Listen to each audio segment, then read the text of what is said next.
Un cours en miracle, Fondation for Inner Peace, édition Octave. Je lis. Chapitre 1, section 2 et leçon 1. Section 2. Révélation, temps et miracle.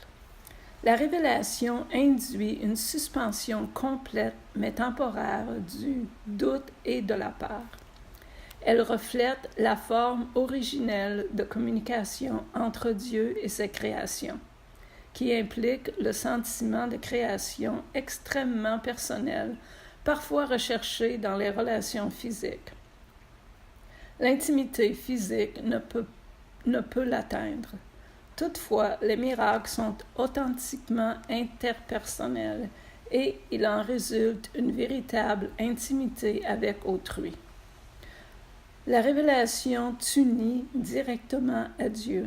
Les miracles t'unissent directement à ton frère. Ni l'un ni l'autre n'émane de la conscience, mais c'est là que l'expérience des deux est faite. La conscience est l'état qui induit l'action, bien qu'elle ne l'inspire pas. Tu es libre de croire ce que tu choisis de croire, et ce que tu fais témoigne ce que tu crois. La révélation est intensément personnelle et ne saurait être traduite de façon significante. C'est pourquoi toute tentative pour la décrire en mots est impossible. La révélation induit que l'expérience. Les miracles, par contre, induisent l'action. Ils sont plus utiles maintenant à cause de leur nature interpersonnelle. Dans cette phase d'apprentissage, il est important de faire des miracles parce que la délivrance de la peur ne peut pas être imposée. La révélation est littéralement ineffable parce que c'est l'expérience d'un amour ineffable. La révérence devrait être réservée pour la révélation, à quoi elle s'applique parfaitement et correctement. Elle ne convient pas au miracle parce que l'état de révérence est adoratif, ce qui suppose qu'un être d'un ordre inférieur se tient devant son Créateur. Tu es une création parfaite et tu ne devrais pas faire l'expérience de la révérence qu'en la présence du Créateur de la perfection. Le miracle est donc un signe d'amour entre égaux. Les égaux ne devraient pas ressentir de la révérence les uns pour les autres, parce que la révérence suppose l'inégalité. Par conséquent, c'est une réaction inappropriée envers moi. Un frère aîné a droit au respect pour sa plus grande expérience et à l'obéissance pour sa plus grande sagesse. Il a aussi droit à l'amour parce que c'est un frère et au dévouement s'il est dévoué. C'est seulement mon dévouement qui me donne droit au tien. Il n'y a rien en moi que tu ne puisses atteindre. Je n'ai rien qui ne vienne de Dieu. La différence entre nous maintenant, c'est que je n'ai rien d'autre. Cela me laisse dans un état qui n'est en toi que potentiel. Nul ne vient au Père que par moi. Ne signifie pas que je sois en aucune façon séparé ou différent de toi, excepté dans le temps, et le temps n'existe pas réellement. Cet énoncé est plus significatif si on l'applique à un axe vertical plutôt qu'horizontal.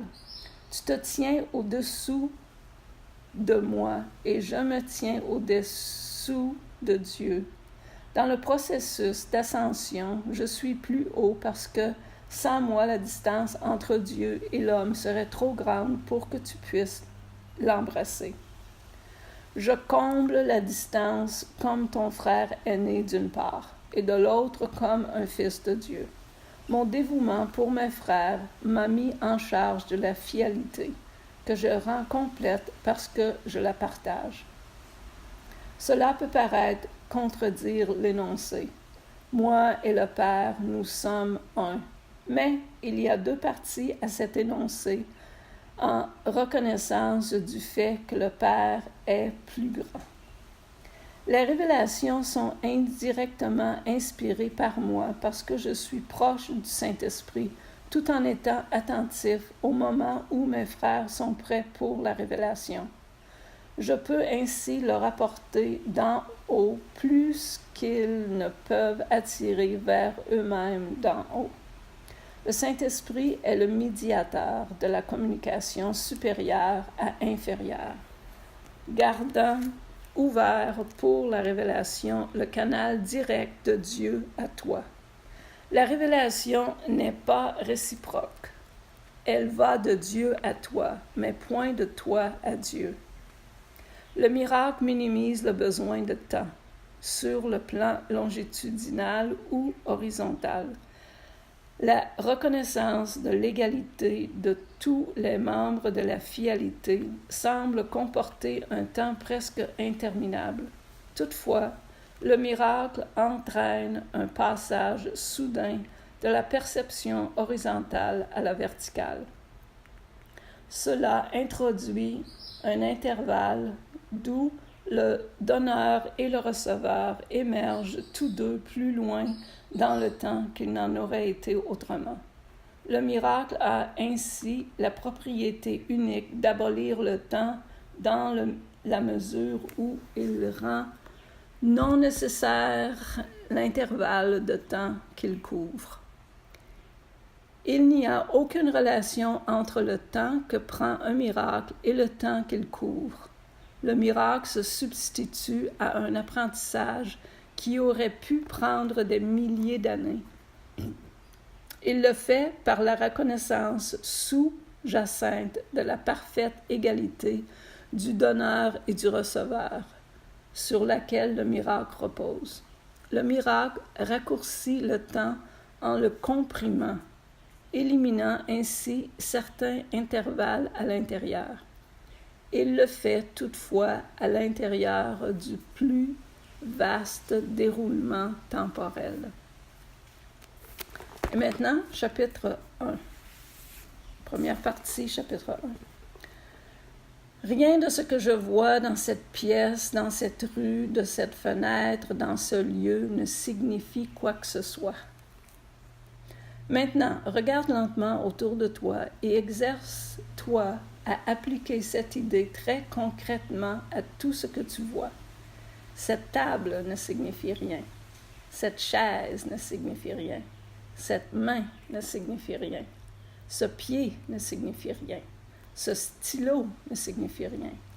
Puis, regarde plus loin que les environs immédiats et applique l'idée sur un champ plus large. Cette porte ne signifie rien. Ce corps ne signifie rien. Cette lampe ne signifie rien. Ce panneau ne signifie rien. Cette ombre ne signifie rien. Remarque que ces énoncés n'ont pas été placés dans un certain ordre et qu'ils ne tiennent compte d'aucune différence entre les sortes de choses auxquelles ils sont appliqués. C'est le but de l'exercice. L'énoncé devrait simplement être appliqué à n'importe quelle chose que tu vois.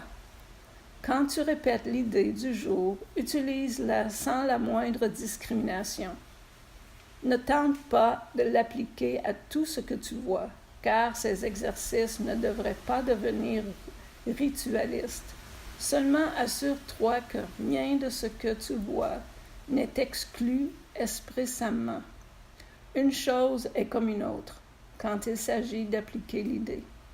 Chacune des 3 premières leçons ne devrait pas être faite plus de 2 fois par jour, de préférence matin et soir. Elle ne devrait pas non plus être tentée durant plus d'1 minute environ, sauf si cela t'oblige à te presser. Il est essentiel de les faire à ton aise et sans hâte. Merci.